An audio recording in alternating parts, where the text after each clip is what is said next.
What's up, everybody? And I want to thank you for tuning in to another episode with us at Covenant Therapy Marriage Ministry. My name is Teray. I'm Janine. And we are here to discuss kind of like a part 2 of communication, because we said it means so much to us. Yes. And how important it is to us. Mm-hmm. Sort of our jam.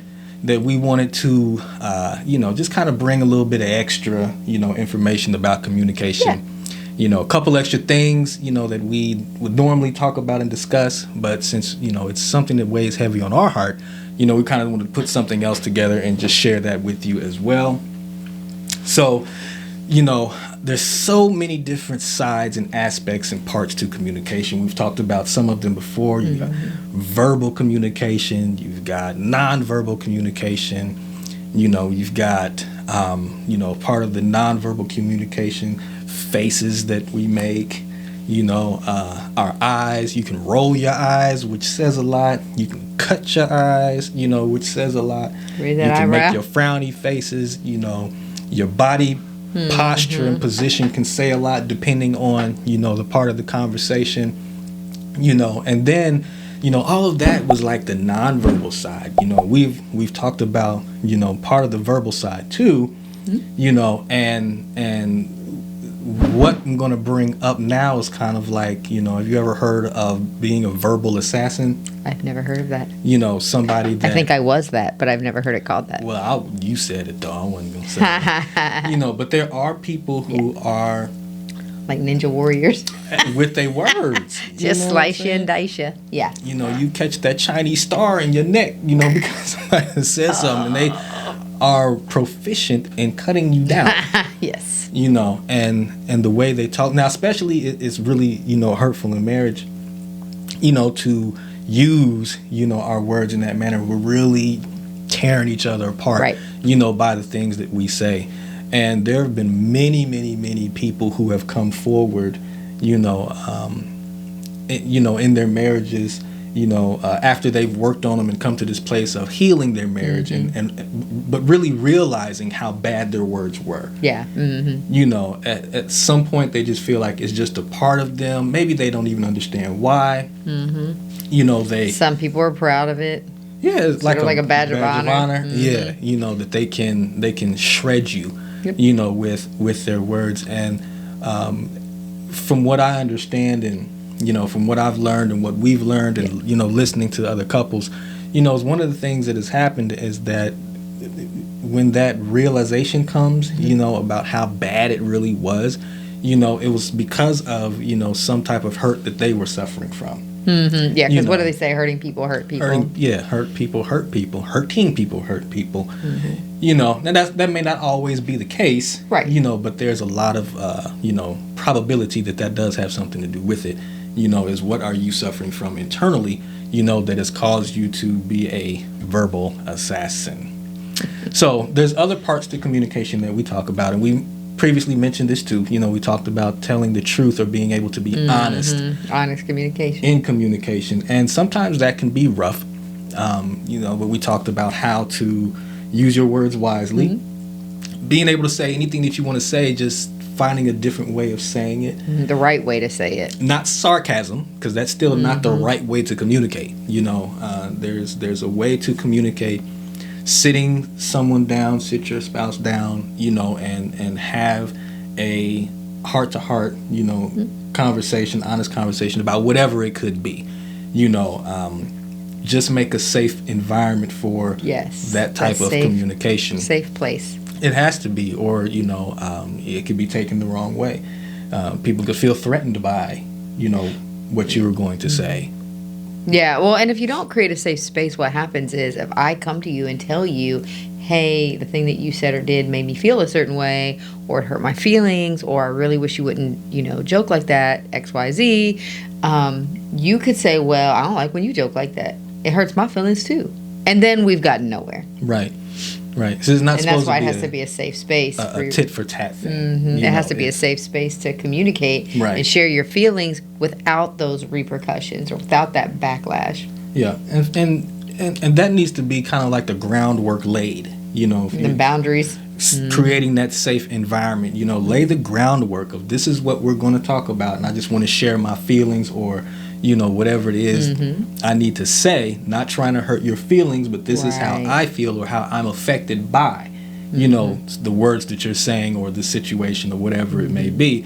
Those types of things can help pave the way for a good space for communication in those hurtful times. Yeah, and I feel like when we were learning to put this into practice, there were definitely, probably on my part more than your part, as always, but times where it was my instinct to defend myself. Oh, yeah. And so I had to, okay, no, I'm so sorry. Please go ahead. I'll pull back. I know that's not what this is for.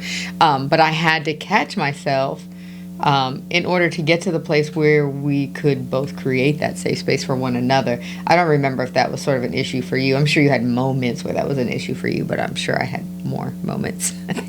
Yeah. It's okay. Well, I know who I am. I know who I was. Yeah. But, we'll get into a little bit more about this other part of that topic, but it's learning how to create that safe space, to communicate. It's difficult to try to talk to somebody that is always on guard, or has that defense up. Now the challenge is that this can go two ways, and so let's jump into fear of communication, fear in communication.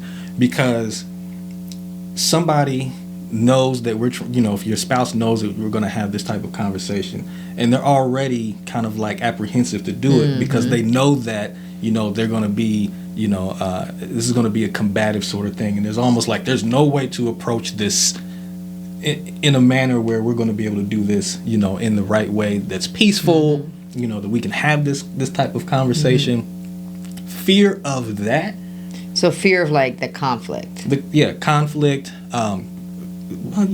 consequences, that people could feel from even bringing up a particular topic, or, could keep somebody from trying to really open themselves up. So inside they're hurting. But I can't go and talk to you about it because I already know what's going to happen. If I come and try to talk to you about something, I'm not saying you like right. You're just saying an example. If I come talk to you about something, I already know what's going to happen. I get 3 words in, and until I hit that one word that you don't like, and automatically, boom, triggers. Yeah. So one person may not be able to express themselves and communicate in that way, and so what'll happen is why bother? I'm not even going to try because it's not going to get anywhere. Let's say fall on deaf ears, but then the other person doesn't realize, what the problem is. Well, why don't you just tell me what's wrong? Like, dude, that's like the cat trap. You know how cats roll over on their back and you think they want a belly rub and they don't. It's a trap. Don't rub a kitty's belly. Right. And then they mess around and try to scratch you and bite you. And they attack, man. Well, the cats that I've been involved with. They don't like belly rubs. We found that out the hard way too. We're clearly dog people. We don't know how to interact with cats. That's why we don't have any. But that is kind of like that thing, where why don't you talk to me? You don't never talk to me, and why can't we have these conversations? And we can't, because every time we try or there's an opportunity to have these conversations, you really don't want to hear what I have to say if you think I'm saying something negative to you. Not us. Right. This is a hypothetical example. It once was us, but it is not us anymore. Not like that. And I don't know if you're going to talk about this, but the opposite version of that is when you're the person that's always the subject of the conversation. Like, you're always the problem. There's always something wrong with what you've done. You automatically... you either get defensive or you shut down, or you're like, okay, what else you got for me? I've already done this a million times. You've already, okay, cool. Like, I got another thing to work on. Awesome. Okay, I'll add that to the list of 20 things. Cool. Yeah. Cool. You know what I'm saying? So there's that aspect as well, where, you're almost just tired of it. It just, okay, cool. Just like one more lash. Thanks. Cool. Yeah.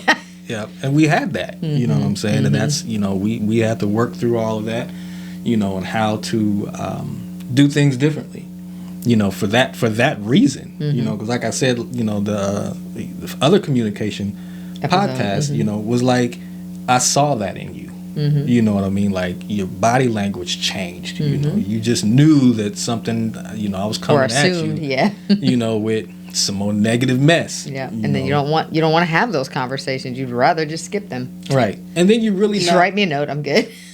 Trying to really work through anything because you're already just so beat down by everything else that goes on.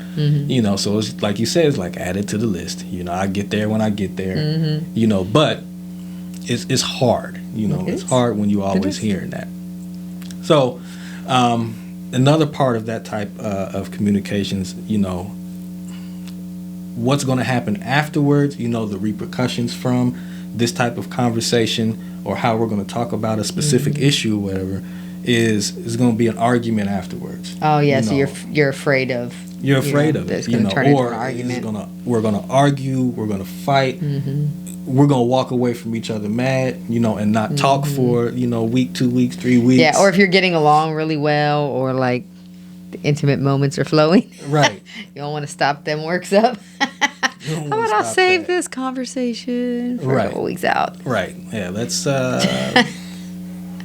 put that off for now. Yeah. We'll talk about that later. I'll get back. But it has to be done. Yeah. You have to have that conversation. But timing, a healthy relationship requires it. Yeah. But timing is everything. I don't know if you're going to talk about this, but do not have that conversation when you're angry. Yeah, we said that last time too. It's like that is not the best. Wait till tempers have gone down before you try to have that conversation. You're not trying to work on a particular topic at that point. No, you can guarantee. Yeah, you can guarantee that's going to be a fight. Yeah, you are just pushing buttons in self-defense mode, whatever it is. Like, oh, you talk about me, I got something to say about you. And then that's just going to go in a whole different direction. Yes. So it's, you have to prepare the way. I agree. Anything you do, you have to prepare the way, for good communication and being able to talk about these difficult situations. And you might not even think it's a difficult situation until you start talking.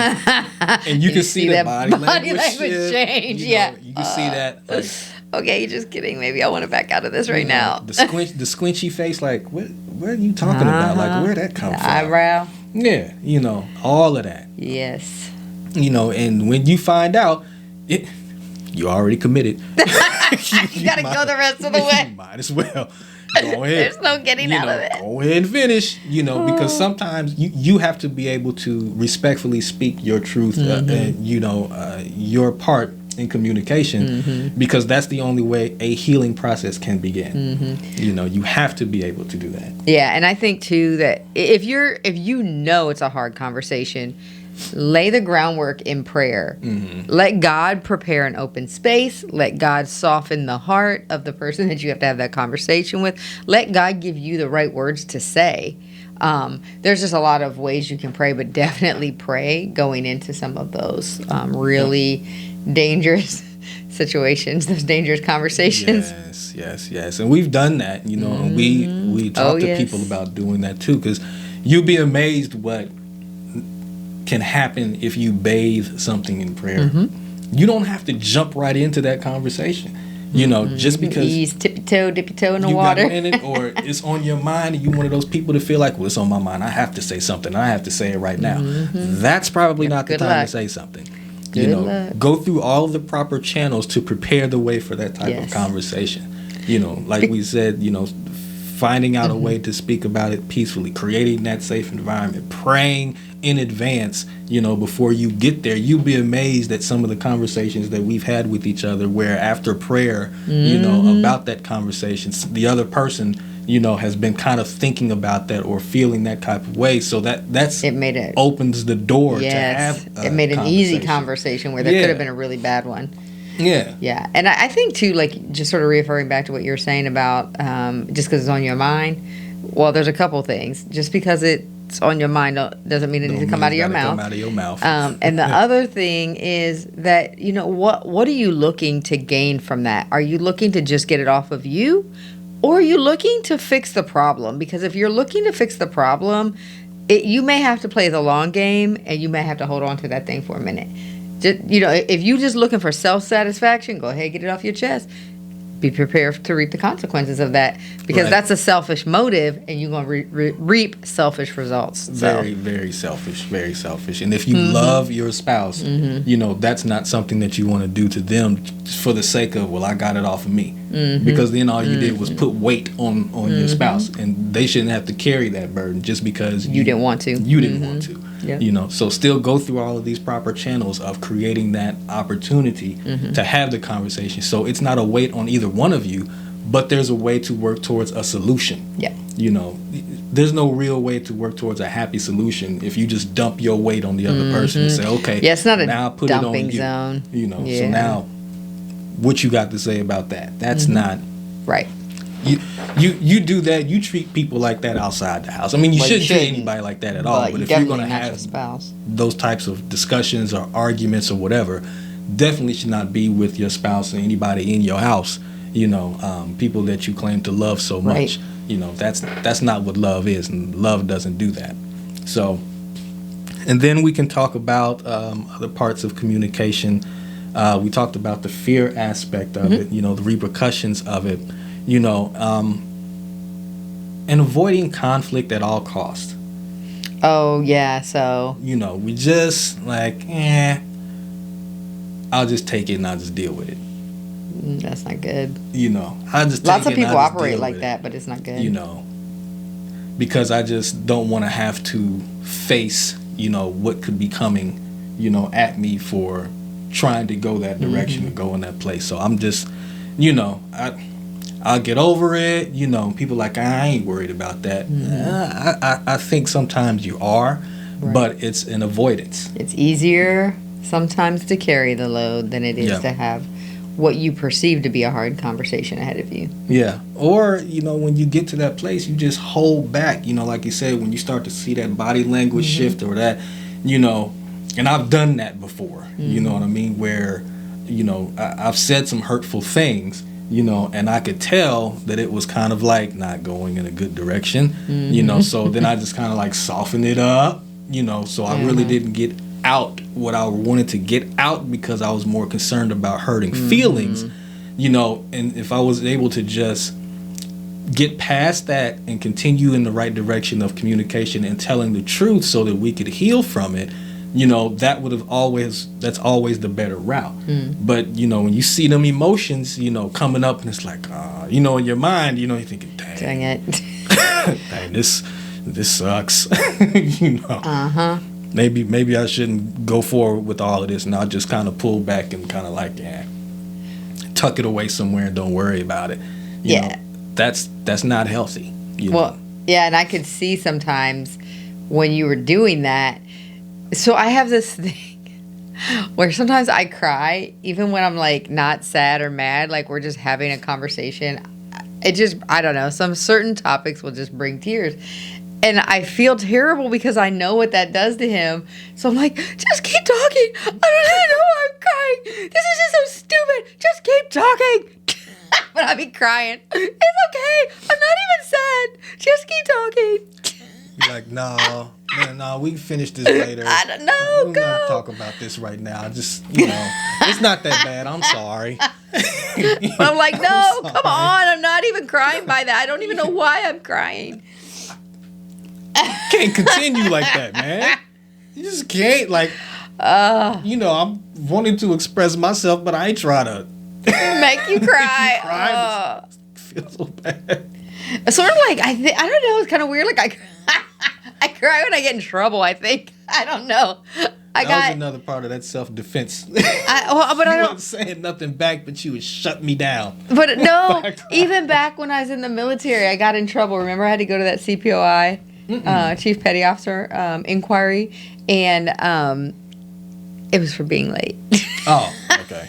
Yeah. I mean, I'd be like 3 minutes late, and I would get written up. And so you get written up so many times, and you have to start with a CPOI. Eventually, technically, it can go all the way up to a captain's mast. But I remember that I stepped in the room, and they just started asking me questions. They weren't mean or anything. They just started asking me questions, and instantly I just start crying.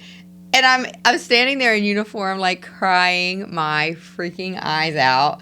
Can't get control of myself. And so then the more I'm crying, the more embarrassed I am. So I'm crying more. And they're like, how about if you step outside, gather yourself together, and come back in? So then I'm standing outside the stupid CPOI like room. Everybody knows what that room is. And I'm out there crying. People are walking by and I'm just crying. So I finally get a hold of myself and was able to go back in. But I mean, I don't even know why. Like, they weren't even mean or anything. They weren't saying hurtful things. Like, there was no reason for me to cry like that. But, yep, sure did. Sure did. Yeah. That ain't That's good. funny. No. Look, and now, look, I'm not actually crying, but now my eye is watering. That's awesome. Change the subject. That's how good of an actress I am, dude. I brought tears on. I got them skills. I'm in the wrong business. That'd be fool, because I'd be like, nah. I'm in the wrong business. We just can't finish that Can't conversation. use this at my job. Nah. Yeah. Can't use the tears at my job. I better do something else. Right. And so look, folks, if that's something that's going on, then you need to talk about it. Don't use it as a weapon, because you don't want to hear anything that's going on. You don't want to hear what's about to be said. Yeah, don't manipulate your spouse with that. Don't do that. That's not, you're That ain't not cool. getting anywhere. It's Just stay walking around that mountain. It's more damage. It does more damage than it does good. So That's true. don't avoid the conflict. Don't hold back what you're really trying to express. Once again, just find a good way to say it, so that it doesn't hurt. And if you do feel like you're that kind of person like I was, one of the best things to do is at a different time, talk about that.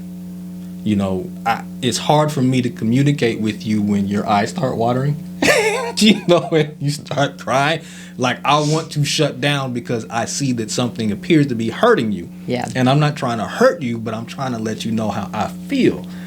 So that could be a separate conversation that could open up another door, to create a safe place or a safe environment for communication. You don't want to have to feel like you have to suppress your feelings. Right.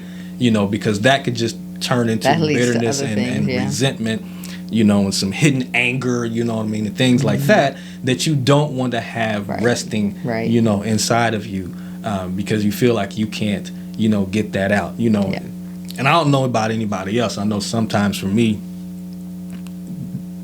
trying to have those conversations, and when they didn't happen, when I go into a different room, I have all kind of conversation at that point. I get it all off my chest. Oh, did you now? When ain't nobody listening, But that's not, that helps. That's not the I'm in best one room way crying, and you're in the other room talking to yourself, pitching a fit. That's awesome. The idea is to bring it all together. Not my in gosh. separate rooms going off on each other. But that's something that I did. And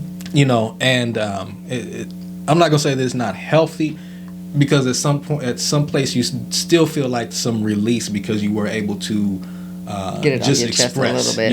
your feelings and emotions. You were still able to be free from, what you were trying to get out.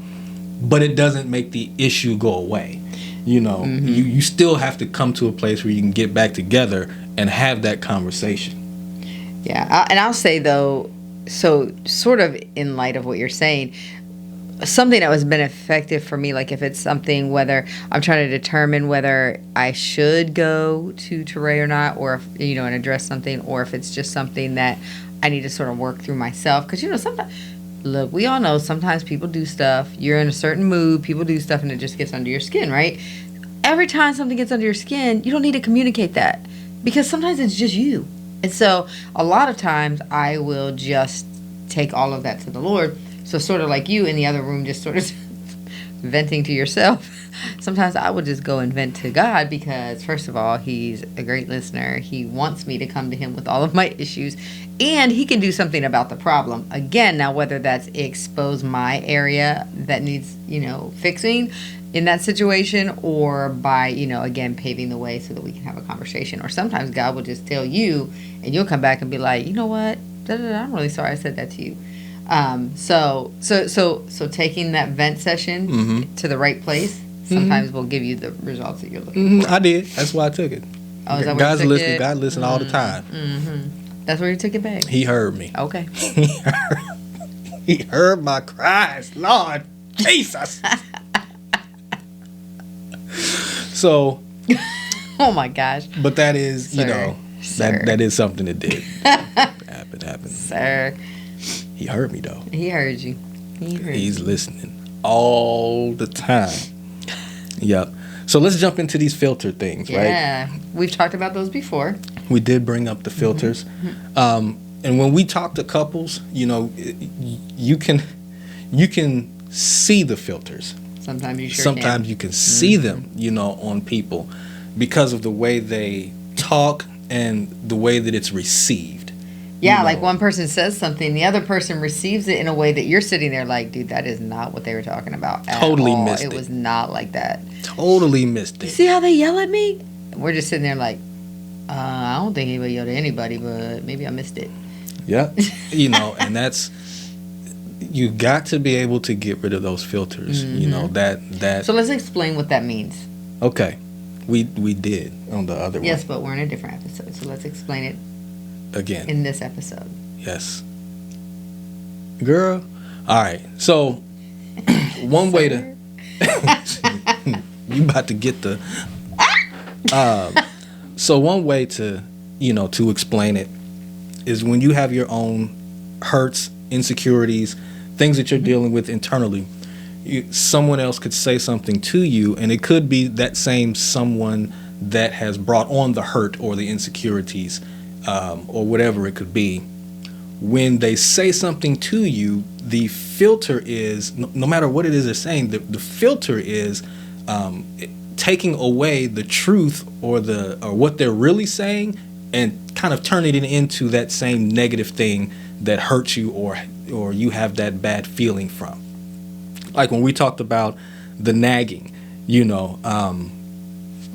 after she had stopped nagging, I was so used to feeling what I felt was nagging that when she was actually trying to, communicate to me in a totally different way, all I still heard was the nagging. Yeah, yeah.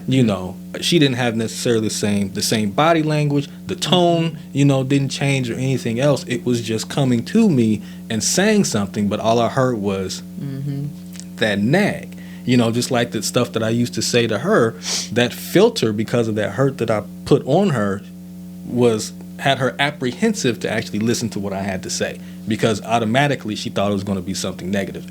Even after all of that was over, that here we go again. What's he going to say now? Because when I would approach her and say, there's something that I want to talk to you about or whatever, one of the first things that come out of her mouth is, what I do now.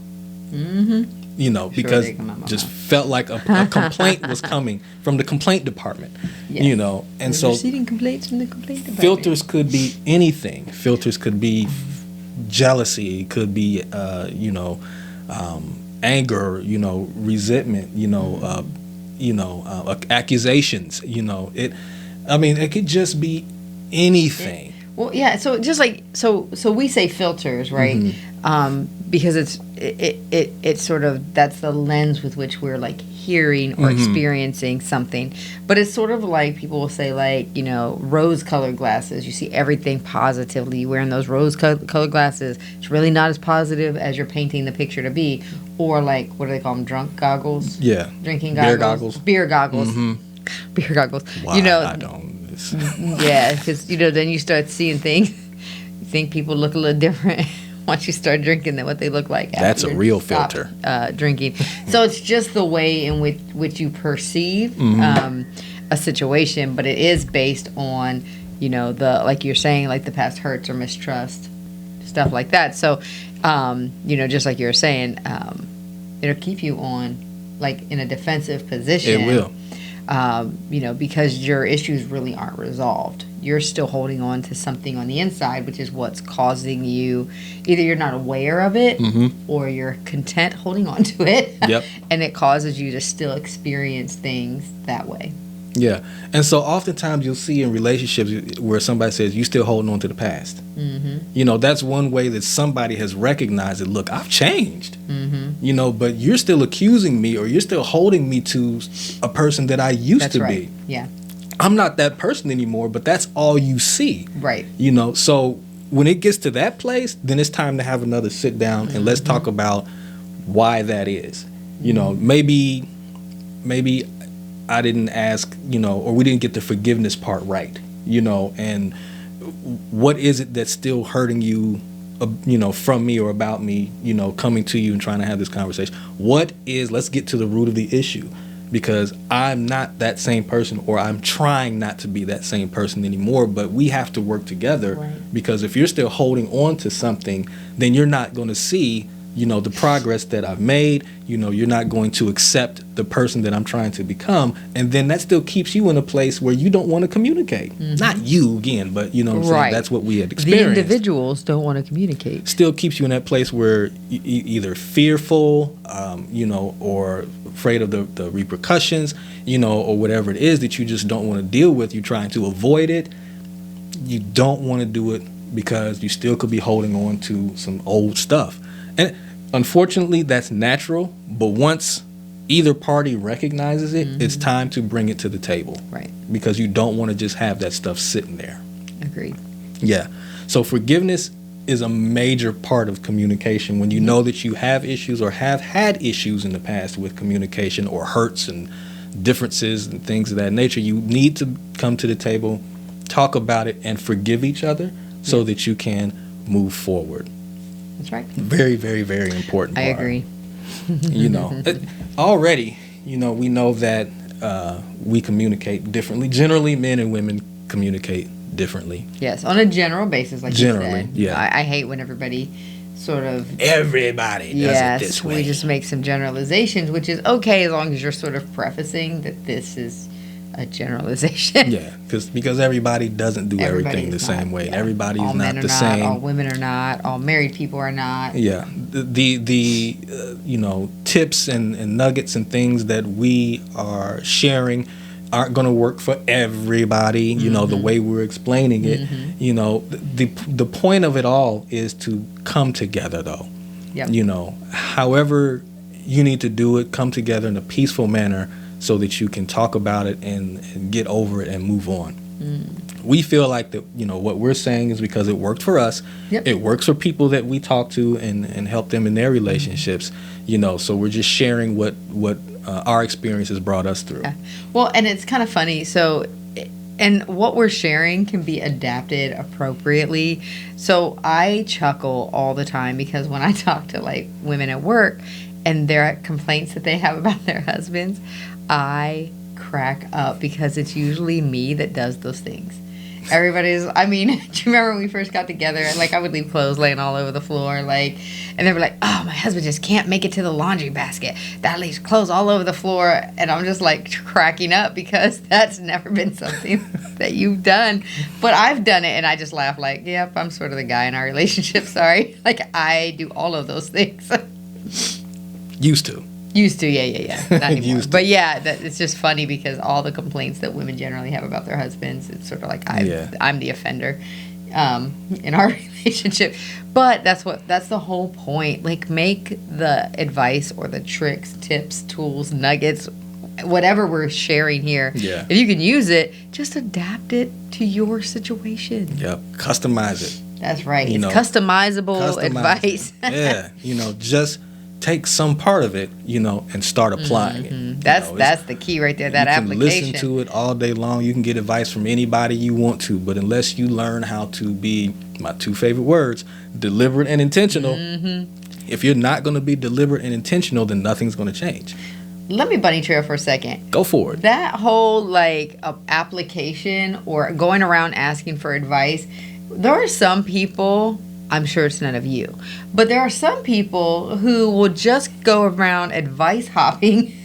They're just hopping from person to person, hoping that someone will tell them what they want to hear. That's truth, though. But really, until you stop and apply the advice that someone is giving you, your situation will never change. So don't be an advice hopper. Please don't be an advice hopper. Because then you're going to mess around and confuse yourself. You ain't going to know which way you're trying to go anyway. Because so many people have told you something different, Yep. and no, that's not good either. Just apply what you're being told and taught, and trust the process, see it all the way through, and it'll work for you. Yep. And that's Hit the table. That's good advice. Thanks. For your hoppers. Good advice for your hoppers. Sit on that for a minute. And so generally, we communicate. Terms. Yeah. Men and women communicate differently. And I found this to be true for me and for you. And we just recently discovered about being BFFs. Oh, yeah. Is men will tend to communicate with their wives, on like a friend. We really want to be buddies with our wives. And women generally, will tend to communicate with their emotions. They want to talk, and feelings. And, I remember she used to, how was your day? All right. What'd you do? Nothing. But if we talk about some other stuff that really, really interested me, then we would have those types of conversations, because talk about sports, talk about business, talk about intimacy, talk about those types of things. It's like, we good, but the small talk and the things of the details of the day that she was interested in, I don't know why, that just wasn't, I felt like that was, I don't want to talk about none of that stuff. That stuff happened outside the house. I'm done with work. I don't want to talk about work. You know what I mean? She wasn't necessarily caring about my job that way, but it's just communication. Mm-hmm. Because she cared about me. How was your day? They was good, or bad, or whatever. Right. But then, and she would go in and explain about her day and things that she experienced. And I could listen, but it wasn't really reciprocated. I was paying attention, but not necessarily engaging. Yeah. And so there's a difference. And fellas, we need to be engaging in conversation, not listening, just to let her speak, to make her feel better. Be engaged in the conversation. What is she actually saying? Saying yes, dear, at the end of every, did you hear me? Yes, dear, or yeah, babe, or yep, whatever you want to do, that's not engaging conversation. No. That shows that you're basically ignoring, your wife, and you just, Faux listening. It's not a good practice, so make sure you're paying attention and engage in the conversation. As much as possible. Another thing that I noticed, about me and about some men, generally, is that we want to fix stuff. We want to fix things. And once again, women want to express themselves, and I had to learn that about you too, because, almost immediately when there was something wrong and we were talking about it, okay, what can I do? How can I do that? How can I fix it? What can I do? And she was like, I just need to talk. Right. I don't need you to fix it. I need you to fix this. Yeah. I just want to talk, and I would get offended, like, but I'm your husband. All right. I'm supposed to. That's what I'm supposed to do. If you got a problem, I'm supposed to fix it. So you preventing me from doing my husband thing. That's because I'm supposed to fix it. I had to learn. She didn't want everything to be fixed. Sometimes she already had a solution, but she just wanted to talk. She just wanted to vent and get it off her chest, and I'm supposed to be there to listen, and so it's a balancing act, and even going to her sometimes and talking, okay, do you want my advice or do you want me just to listen? Because she'll play fix it too. I sure will play problem solver, you know what I mean? But she'll at least be up front. Okay, so which person do you want? Right, you just gotta tell me so I know how to engage in this conversation. Right, am I listening or am I supposed to be listening with the objective of trying to help you solve a problem? And it's like, just... I was like that with the kids too. Like, okay, so I'm your mom, so if you want me to just listen, you're going to say it. Yeah. Otherwise, I go into mom, I'm going to solve your problems for you. I'm going to teach you how to solve it. Like, it'll turn into a whole lesson, a life lesson, or I'm going to fix it for you. So, Yep. yeah, so I had to you got to tell me. Yep. How you want to do this? How do you want to play this? But if you know up front, then you can lay the groundwork. Yes. And that way you can just say everything that you need to say, take a deep breath, be done, and walk away. Right. And be done with it. And I think that's actually a great practice. If you're that couple that has to kind of figure that out, up front, what do you want? Am I just listening? Right. Or do you want my advice and my opinion? Because the advice and opinion may not be wanted. Yep. So ask up front, when your spouse comes to you and with an issue or just work or whatever, kids, whatever it is, just wanting to vent, try to use that as a tip, modify it, change it if you need to, but just think about it, ask up front, what kind of conversation is this? But I feel like that's such the, oh my gosh, can I get this out? That is so the reason why communication is sort of our thing, because every little problem generally can be resolved or mitigated or headed off at the pass by just talking, letting each other know where you stand sometimes. I mean, what do you want out of this? Where do you stand? What are the boundaries? You know what I'm saying? Communicating how you feel about something or how something is making you feel. Communication is it's just huge. It really is. And deep, and it's definitely our thing, because I just feel like that's our communication is really what fixed the majority of obviously applying godly principles to our life, but a lot of that led to heartfelt conversations. So, well, and that is one of the main godly principles that we did apply, learning and understanding. We knew it. But when you get a revelation and you discover something, and then you can really pay attention to what it is, Proverbs 18:20, life and death is in the power of the tongue. So what kind of, to my spouse and as her spouse, what kind of words are we speaking? Anger, anything like that does not give you the license to say negative, hurtful words because you're mad or because you're hurt. That does not give you the okay to just let somebody have it. What are you speaking out of that anger? It sounds like you need to have something healed, in your yeah. And so one of the things that we did have to do, and we share all of this stuff at our events, so this ain't nothing new. I'm glad it just popped up and we're talking about talking. One of the things that we had to do, and it sounded like the stupidest thing in the world, but it changed our whole outlook on our communication, because we both used to be able to get at each other. She was much more proficient. She's professional. I was that than I was. It take me a little bit of time with them quickie comebacks, unless I was mad. When I was mad, then I knew what buttons to push. We all do.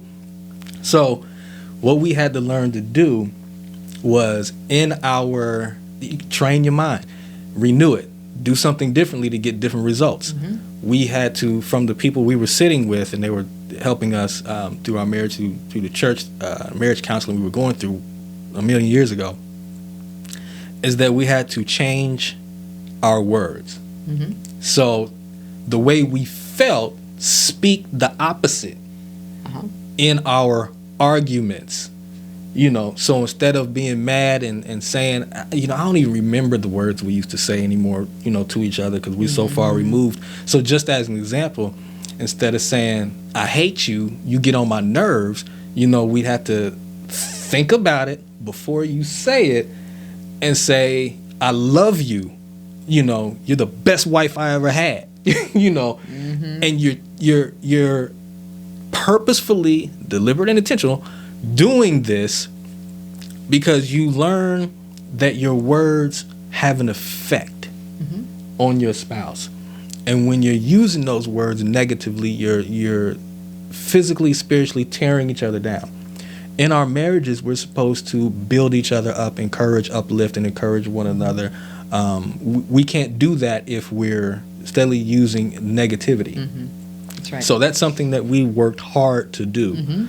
And you didn't want to do it because when you mad, you don't want to try to say nothing nice. Nope, the you whole wanna get goal all that anger out. is to hit those pinpoints, to make them Targets. mad because you're mad. And so Yep, because I ain't gonna be mad by myself. We Right. should be mad together. right, it's going down and it's going down now. But when we actually put that into practice, arguments didn't last long. We usually ended up laughing because we'd be like, "Oh, you mighty man of God." Be like mad, but saying the positive thing. Right. Proverbs 31 wife. Oh, I love you so much. And learning how to do that. You talk about diffusing a situation, by doing something that sounded so stupid. But when you start doing that and put it into practice, it's almost like I don't even want to argue because I don't want to say nothing nice. Right. But they keep your mouth shut. Right. You had nothing nice to say, you wouldn't say nothing at all. But that's part of the point. You wouldn't be cursing your spouse. Yep, that's right. So that was a very, very helpful tip. Customize it, use it. It might work for you. Just do it for whatever's going to work best for you. Well, and I think too, I remember because I was a little sharp-tongued. Just a little. And that was one of the things that God worked on with me because I was big. I couldn't hurt you physically, but I could tear you down with my words. And so I feel like that is something that God really worked on me. And because I was so invested in pleasing God and wanting to get this thing right, because I wasn't happy where I was at in it, that I refused to go backwards. And I just remember even, like I would rather bite my tongue off than to say one more hurtful thing and take us backwards. Because it was terrible where we came from and I didn't want to go back.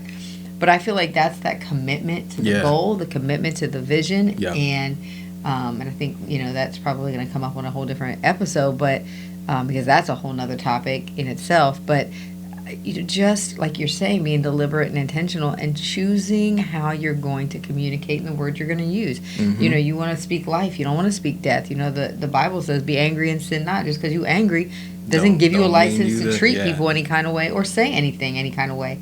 And here's the deal.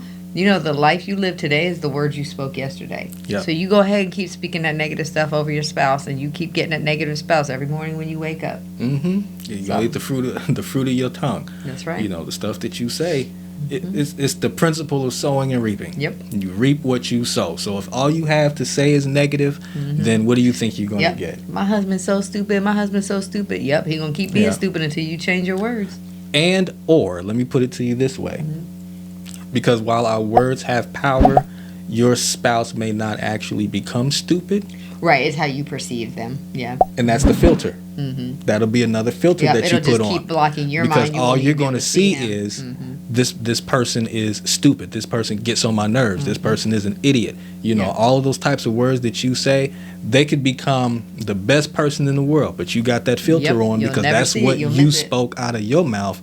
And it's affecting you. If your spouse was able to take all of that stuff and make sure that they cleanse themselves from the hurt so that they could move forward. And if you want to stay stuck in your little nasty spot in the mud of filth and trashy mouth, dirty mouth, clean it up. there you go. Then you can do that.